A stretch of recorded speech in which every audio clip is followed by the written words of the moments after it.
Greetings, dear children. In this video, we will be learning the short story, The Model Millionaire, written by Oscar Wilde.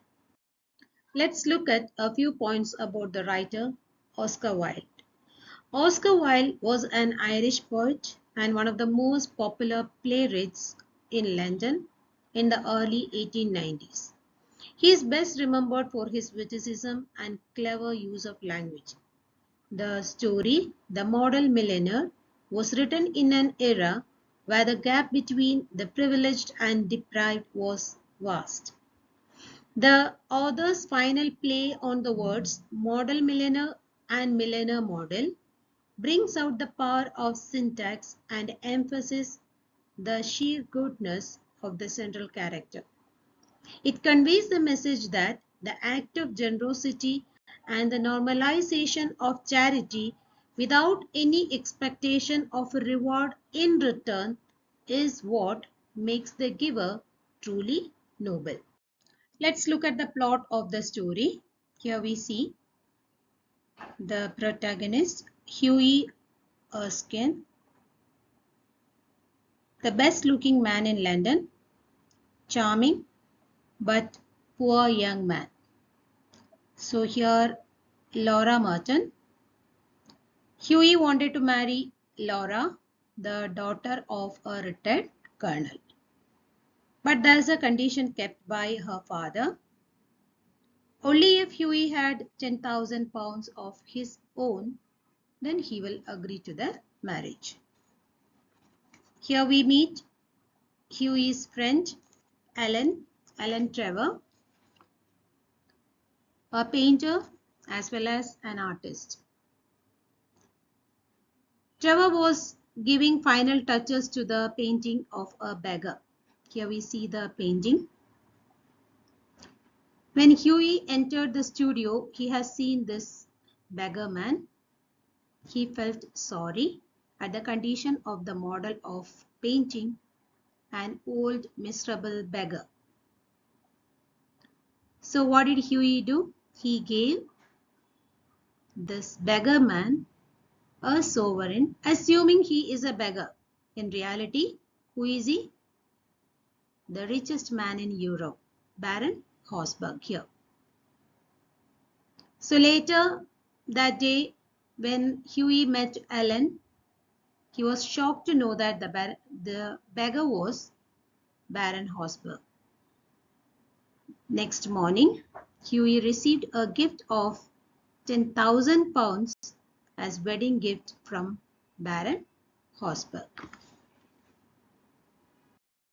Unless one is wealthy, there is no use in being a charming fellow. Romance is the privilege of the rich, not the profession of the unemployed. The poor should be practical and prosaic. It is better to have a permanent income than to be fascinating. So these are the great truths of modern life which our protagonist Huey Erskine never realized. The story is set in England in the Victorian period. The opening sentence shows us the importance of wealth in the Victorian period. What is spoken about wealth in the beginning of the story, or the great truths of modern life which Huey never realized? From here till here the answer is, unless one is wealthy, there is no use in being a charming fellow. It is stated that wealth is necessary in order to fully enjoy romance and charm. And romance is the privilege of the rich. Only the rich people, those who are wealthy, they have the luxury of indulging in romantic relationships. And it is not the profession of the unemployed. It is not meant for the unemployed people. What should the poor do? They should be practical and prosaic. They should be practical and unromantic. That means those who are financially disadvantaged should prioritize practicality and realism over romantic notions. So it's better to have a permanent income than to be a fascinating person. So these are the truths Huey never realized. Intellectually, we must admit he was not of much importance. Little value he has. He never said a brilliant or even an ill-natured thing in his life. Never spoke ill about anybody in his life. He was a fascinating person, but he never said a bad thing to anyone in his life. He was a wonderfully good-looking young man with his crisp brown hair, his clear-cut profile, and his grey eyes. Description is given here. He was as popular with the men as he was with the women. Because of his charming appearance and his good qualities, he was very popular with men as well as women. He had every accomplishment in his credit except that of money making. So what is his drawback? He lacks the skill of making money. His father had bequeathed him his cavalry sword and a history of the Peninsular War in 15 volumes. So, what did his father bequeath? Bequeath means left by will. Two things are there. Cavalry sword, the first key answer. The second one is history of the Peninsular War. Now the question is, what did he do with his inheritance? Here comes the answer. Huey hung the first, that means the cavalry sword, over his looking glass, and he kept the history of Peninsular War on a shelf between the Ruff's Guide and Bailey's magazine. And he lived on 200 a year, that means 200 pounds a year. Who has provided it? That an old aunt allowed him. With that, he lives.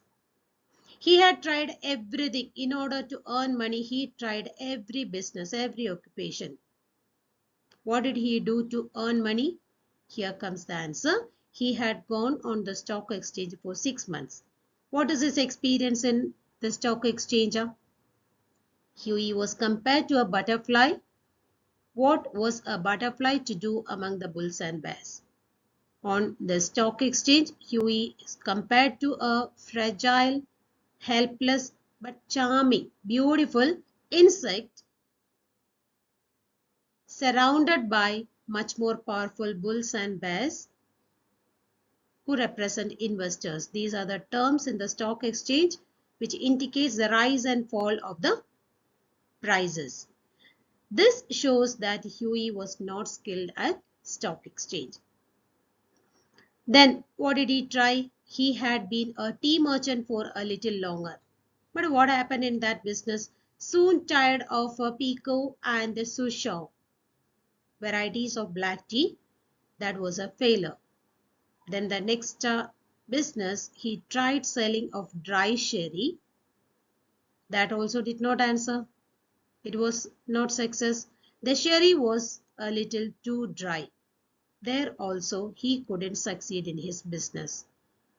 Ultimately, he became nothing, a delightful, ineffectual young man with a perfect profile and no profession. So it suggests that ultimately he became nothing, suggests his lack of significant achievements or impact. However, he was still regarded as delightful due to his pleasing qualities despite his ineffectualness. To make matters worse, he was in love, already in a very bad condition. To make it worse, he was in love. The girl he loved was Laura Merton, the daughter of a retired colonel who had lost his temper and digestion in India. So here we see there is a passing reference to India when Laura is introduced as daughter of retired colonel. So here we should understand the Victorian era was also marked by rapid colonization. Laura's father is a retired colonel who was once posted in India, a British colony at that time. And what happened during his experience in India? he lost his temper and digestion. So we can interpret the meaning of this phrases. He has lost his temper or patience and his digestion. The hot climate and spicy food did not agree with him. This is one of the interpretations. And we can take another interpretation. Who had lost his temper and digestion in India figuratively indicates the retired colonel's negative experiences and hardships during his time in India. It suggests that his emotional well-being and physical health were affected. The mention of India does not represent a specific theme but serves to emphasize the challenges Colonel faced, which may influence his attitude towards Huey's relationship with his daughter. Laura adored him. Laura adored whom? Huey. And what about Huey? He was ready to kiss her shoestrings. The literary term used is hyperbole. They were the handsomest couple in London, considered as the most handsome couple in London, but had not a penny piece between them. They do not have wealth. That is a drawback. The colonel was very fond of Huey, but would not hear of any engagement. Here the colonel is judging Huey based on his financial status without taking into consideration that Laura loves Huey. While Laura and Huey are very much in love and longing to marry, it is the colonel who is dictating what will happen. Laura does not appear to have a voice, which may be very important, as Wilde could be suggesting that women at that time the story was written may not necessarily have had a voice. One more point, would not hear of any engagement suggests that Colonel values financial stability and security, prioritizing it over the other qualities or characteristics that Huey possesses. So he says, "Come to me, my boy, when you have got 10,000 pounds of your own. Then we will see about it. Then we will think about your marriage," he used to say. Huey looked very glum on those days and had to go to Laura for consolation. So why was he disappointed or looking very glum on those days? As we know that Huey lacks the skill of making money, and Colonel has kept a condition that Huey must have 10,000 pounds of his own. Then he would allow Huey to be engaged to Laura. So he had to go to Laura for comfort. One morning, as he was on his way to Holland Park, where the merchants lived, Laura lived, he dropped in, paid an informal visit to a great friend of Huey, who is that? Alan Trevor. Who was Trevor? A painter as well as an artist, and at that time artists are rather rare. Here we see the description of Alan Trevor, a strange rough fellow with a freckled face, means having some spots on the face, and red ragged beard means unkempt beard. However, his appearance may be, when he took up the brush, he was a real master and his pictures were eagerly sought after. So, what tells you that he was a great painter? He was a great painter because when he took up the brush, he was a real master and his pictures were in high demand and eagerly sought after by the art collectors, and it indicates that Trevor had a great talent as an artist as well as a painter. He had been much attracted by Huey. Huey attracted him with what? With his personal charm. Entirely on his personal charm, Trevor had been very much attracted by Huey. According to Trevor, only people a painter should know are the people who are beautiful, people who are an artistic pleasure to look at, and an intellectual repose to talk to. According to Trevor, an artist should know people who are both aesthetically pleasing and intellectually stimulating. He believes that artists should surround themselves with individuals who possess a combination of beauty and intelligence. What does he say further? Trevor said that men who are dandies and women who are darlings should rule the world. At least they should do so. Trevor values dandies and darlings, considering them to have significant influence on the world. And he suggests that the company of such individuals is essential for artists. After he got to know Huey better, he liked him quite as much for his bright, buoyant spirit. It refers to Huey's generous spirits and the generous, reckless nature. Because of that, Alan had given Huey the permanent entry to his studio. Alan appreciated Huey's vibrant and generous nature, going beyond his initial attraction to Huey's personal charm. What does it highlight about Alan's nature? His openness and appreciation for character rather than just external qualities. When Huey entered the studio, what was Trevor doing? Putting the final touches to a wonderful life-size picture of a beggar man. And what did Huey notice when he entered the studio? The beggar, who was standing on a raised platform in a corner of the studio.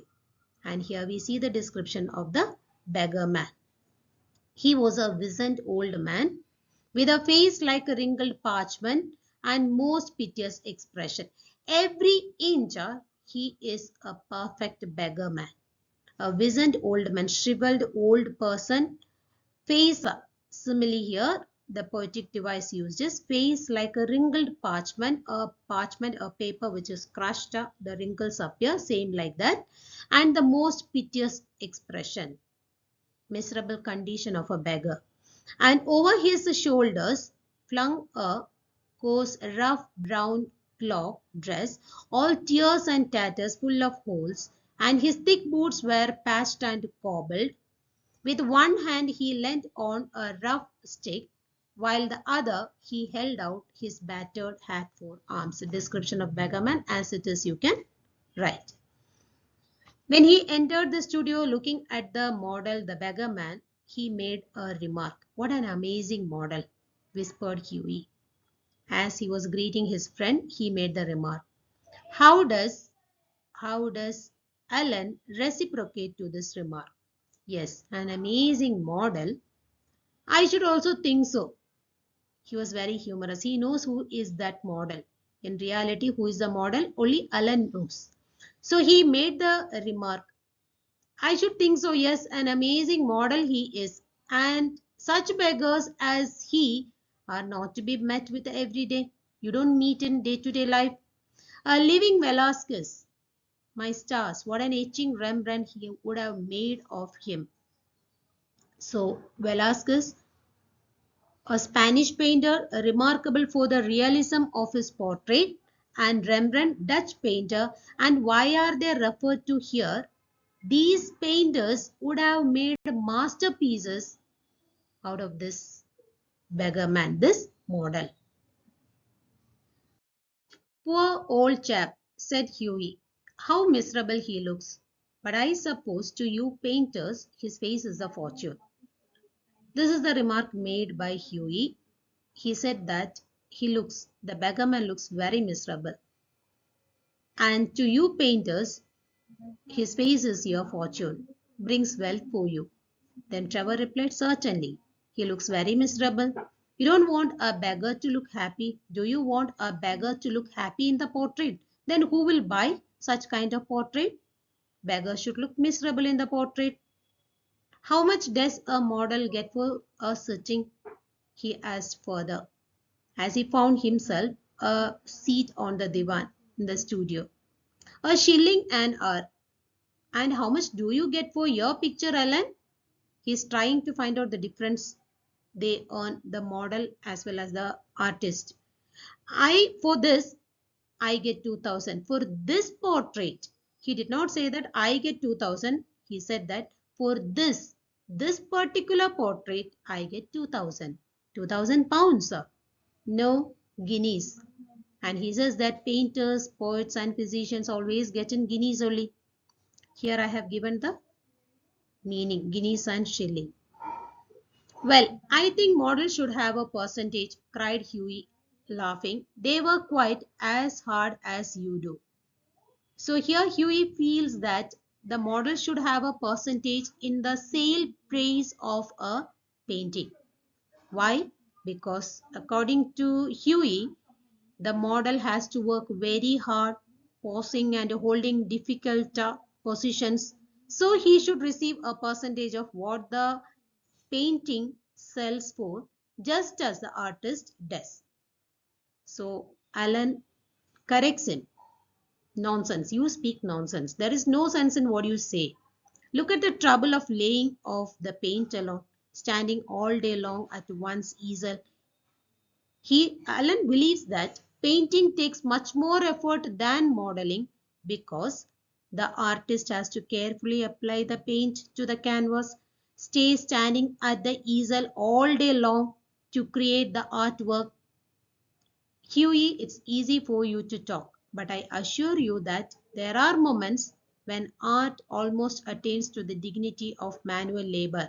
If you are asked to explain this line, it means that the great effort and difficulty involved in creating art reaches such an intense level that it almost elevates artistic work to the same dignified status as hard physical labor. Helen tells that profitable work is manual work rather than intellectual, which may not guarantee immediate financial gains. So when Huey makes this remark, what does it highlight? A model must be paid a percentage to the artist earning for a painting. Highlights the socio-economic inequalities which was prevalent in the Victorian society. Detail is given here. You can read it. So he tells that you must not talk now. You mustn't chatter.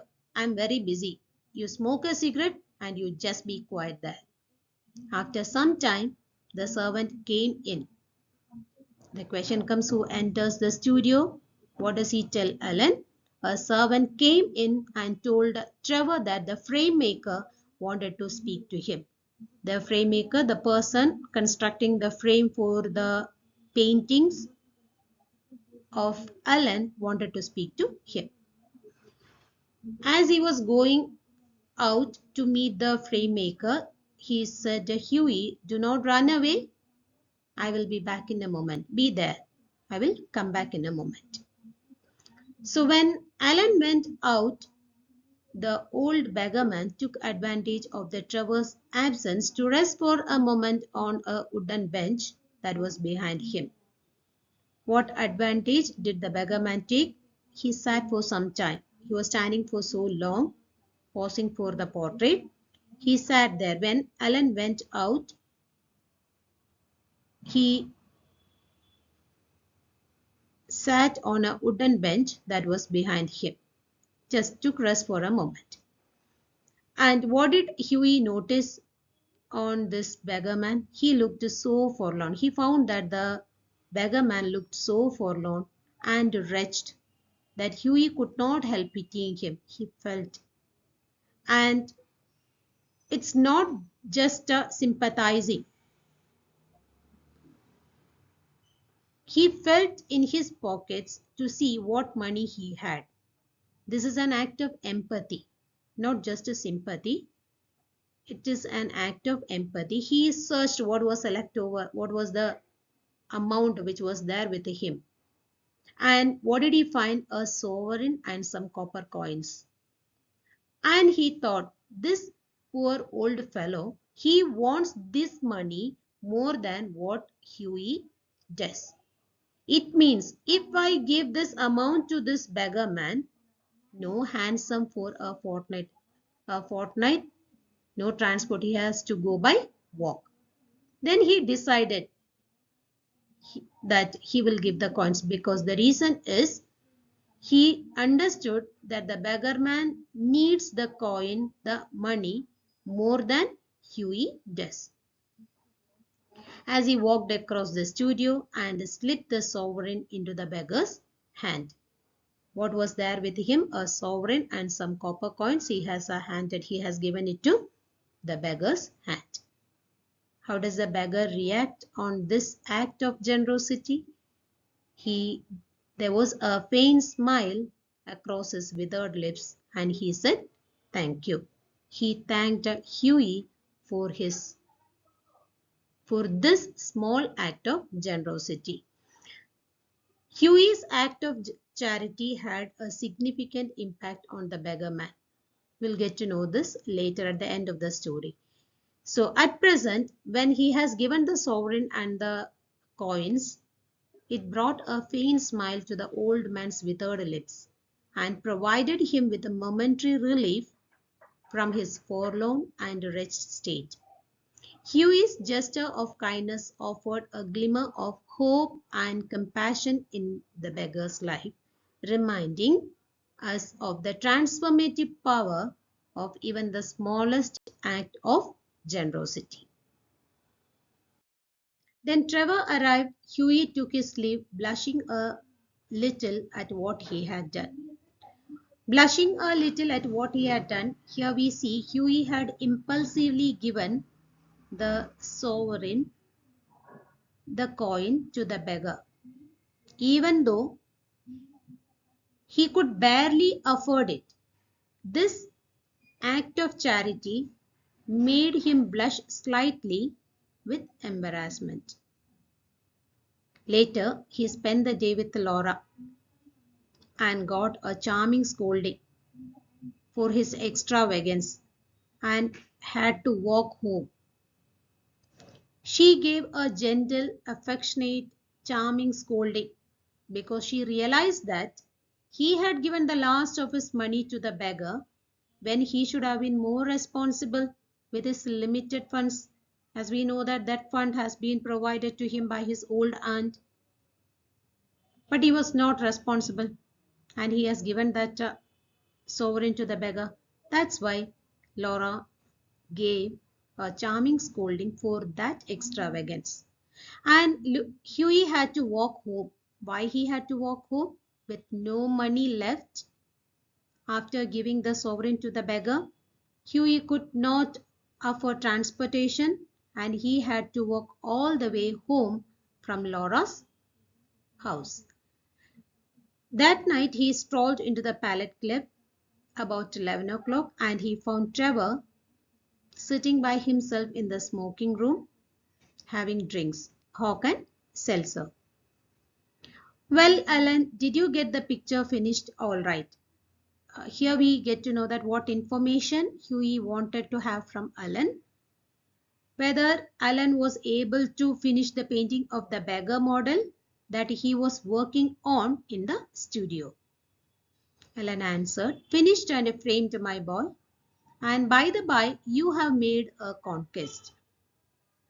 What is that conquest? The old model you saw is quite devoted to you. And we know that Huey had given the sovereign to the beggar model, that too in the absence of Alan. Alan doesn't know this act of generosity by Huey. Now the old model is quite devoted to Huey and he wanted to know more about Huey, more details. So when he asked about Huey to Alan, he had to tell about Huey that who you are, where you live, what your income is, what prospects you have. He was continuing all these details he has given to the beggar, old beggar model. He couldn't complete by the time Huey cried, "My dear Alan, I shall probably find him waiting for me when I go home. I can expect him waiting for me when I go home. Now how I will face him." He felt very bad because all the details now the beggar knows. And when he meets, how he is going to face the beggar. So he cried. But of course, and he consoled himself, telling that I think you are joking. You are kidding. You are only joking. Poor old wretch. I shall I wish I could do something for him. Father expresses his wish to do something for the beggar. Beggar model. I think it is dreadful for anyone should be so miserable. It's really dreadful to be so miserable. I have got heaps of old clothes at home, he said. Some extra old clothes he has at home. And he wanted to offer it to the beggar. The reason is his rags were falling into bits. He needed his rags were falling into bits, so he expressed his wish to offer the old clothes which are at home to the beggar. But Trevor commented, but he looks splendid in them, beautiful in them. And I would not paint him in frock coat for anything. Frock coat here refers to the formal long coat. I'm not interested to paint in that. In this rags only he looks magnificent, beautiful, splendid. And what you call rags, I call romance. And what seems poverty to you is picturesqueness to me. Anyway, I'll tell him about your offer. What is the offer here referred to? That Huey expressed his wish to give his old clothes which are at home to the beggar. Anyway, I'll tell him about this offer. Now let's see the meaning of what you call rags, I call romance. What seems poverty to you? This statement suggests that while some may view worn out clothing as a rags and a sign of poverty, Alan sees them as a source of romance and aesthetic appeal. He finds beauty in the tattered garments, considering them to possess a picturesque quality.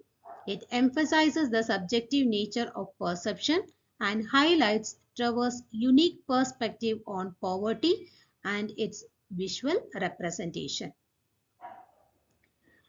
Alan, Huey said seriously, you painters are a heartless lot. You don't have a heart. An artist's heart is in his head, he gave a reply. Trevor, artist's heart is in his head. What does it mean? The phrase an artist's heart is in his head implies that an artist's emotions, passions, creative drive are expressed and channeled through their intellect and imagination. It suggests that true essence and depth of an artist's feelings and inspirations come out from their mental and intellectual capacities rather than solely relying on their emotional heart. It emphasizes the importance of intellect, thoughtfulness, ability to conceptualize ideas in the artistic process. Besides, he tells, our business is to realize the world as we see it and not to reform it as we know. What response or what reply did he give? And now tell me how Laura is. The old model was quite interested in her. You don't mean to say you talked to him about her.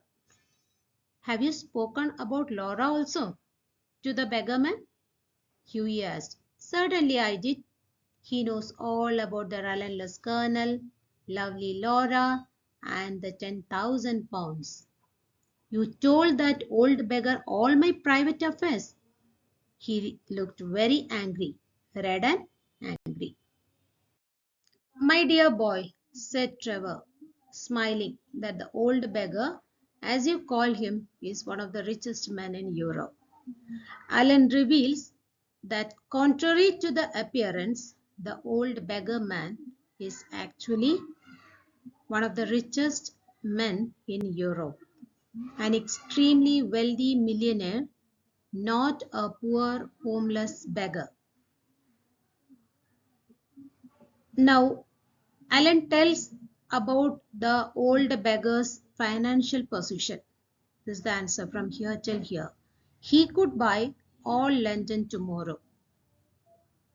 So wealthy that he could easily buy the entire city of London if he wanted to.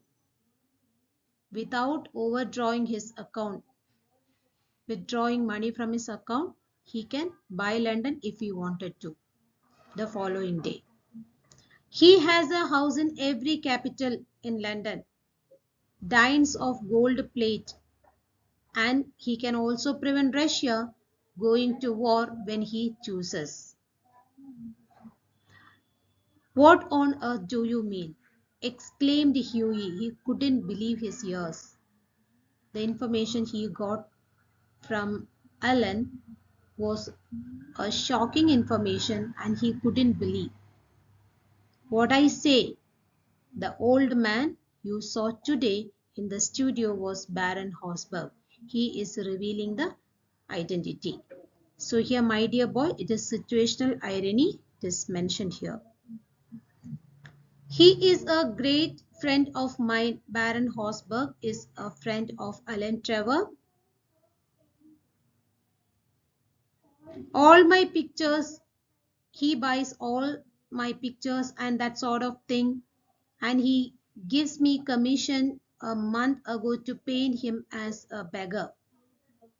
So he is a friend and patron of Alan's art, frequently purchasing his paintings and commissioning Alan to do portrait. And right now, a month ago, he has commissioned him to paint him as a beggar. That's the reason before we get to know that when Huey asked the amount which he was getting for the painting, he said, for this painting I get 200 for this particular, because it has been commissioned by Baron Horsburgh, the beggar model himself. And I must say, he made a magnificent figure in his rags. Splendid appearance in that rags, in his rags, and he made a correction. Perhaps I should say in my rags, that also mine. And they are an old suit I got in Spain. So Baron hired to paint a portrait of him posing as a poor beggar in tattered clothes as an artistic experiment. And the ripped or the tattered clothes that the Baron wore as costume in the painting were not actually his, but just an old set of stained clothes or the tattered clothes Alan had gotten in Spain. Huey cried, Baron Horsburgh, good heavens, I have given him a sovereign. Oh, I gave him a sovereign. And he sank into armchair, the picture of dismay, fear. Then, when Trevor heard this, he shouted, gave him a sovereign? And he burst into a roar of laughter. He couldn't control himself. In reality, he has given this sovereign to the millionaire. My dear boy, you will never see it again. In a humorous way, he said. You will never see it again.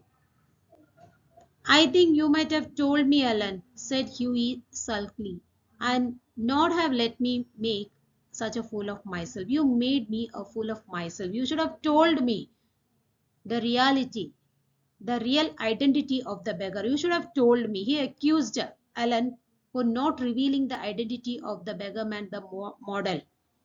Well, to begin with, Huey, said Trevor. Well, to begin, he started. Well, Huey, it never entered in mind that you went about distributing arms in that reckless way. I never expected that you go about distributing arms in careless way.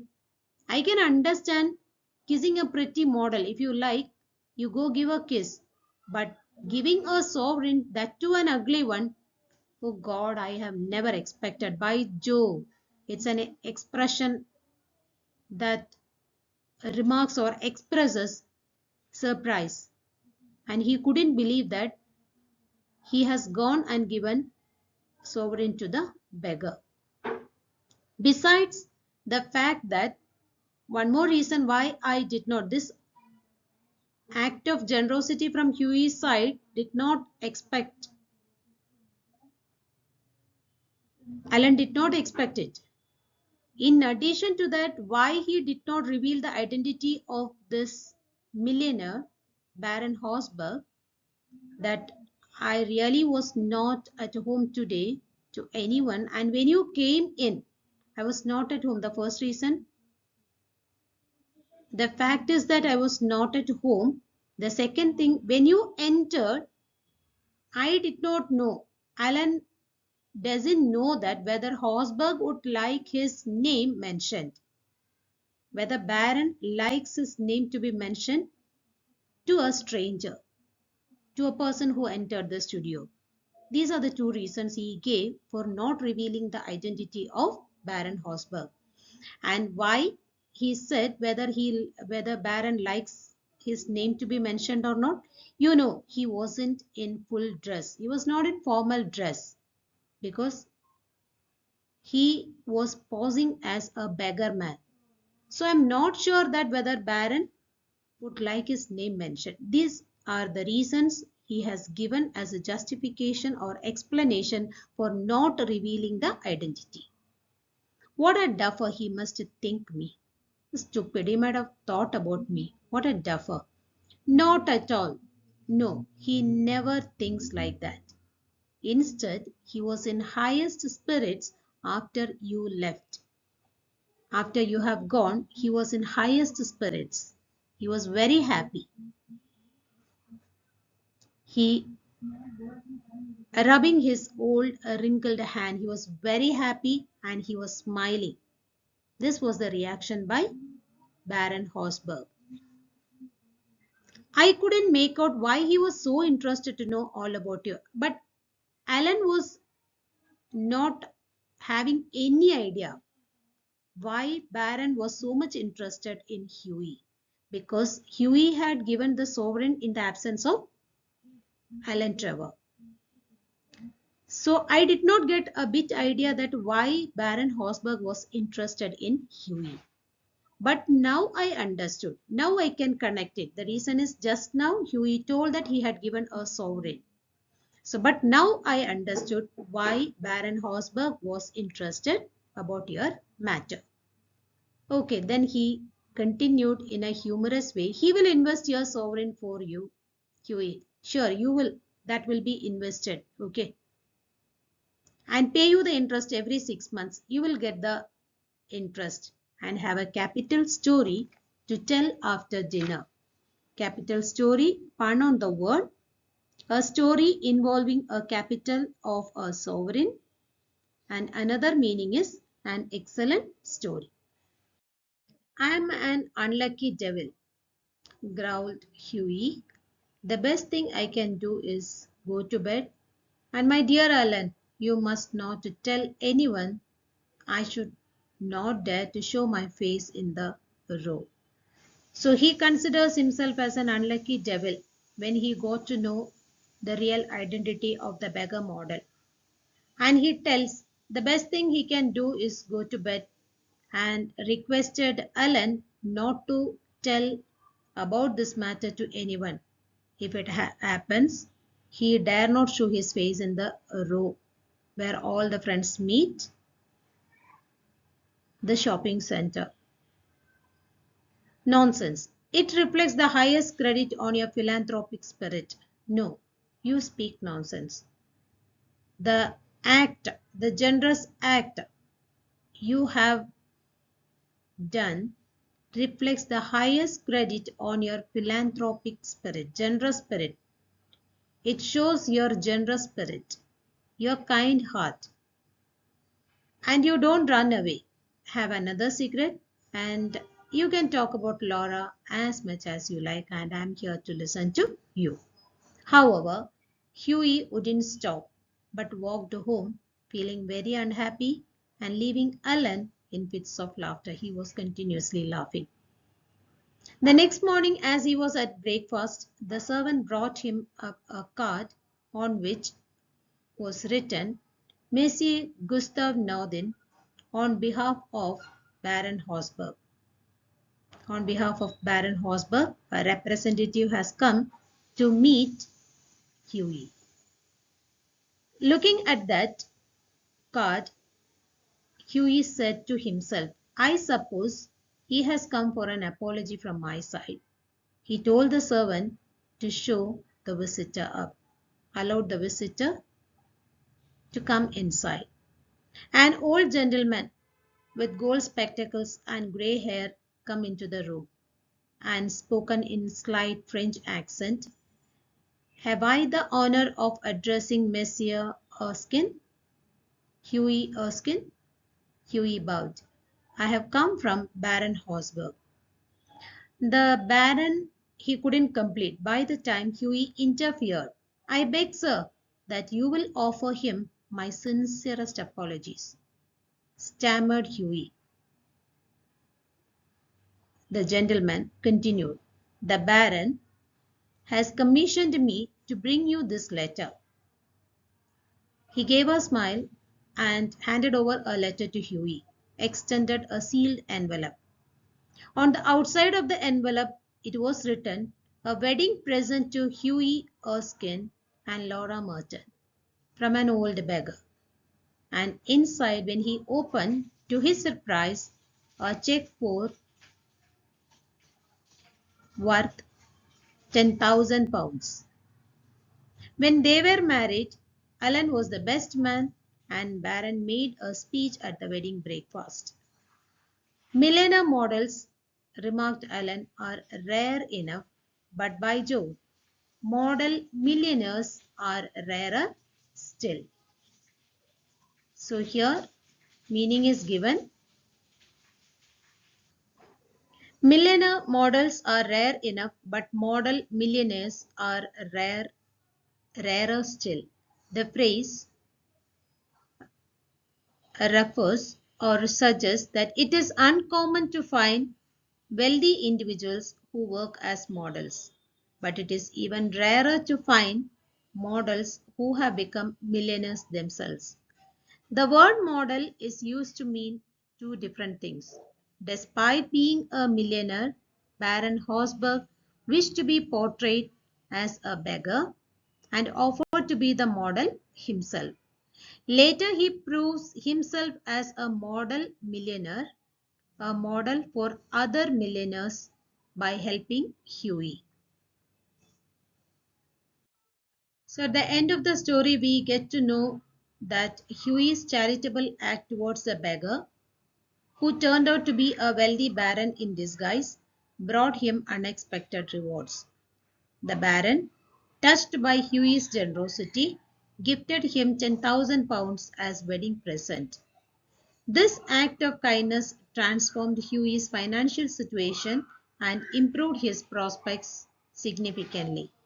The story highlights the idea that poor can possess a wealth of generosity and that acts of charity can lead to unexpected and rewarding outcomes. Thank you, children.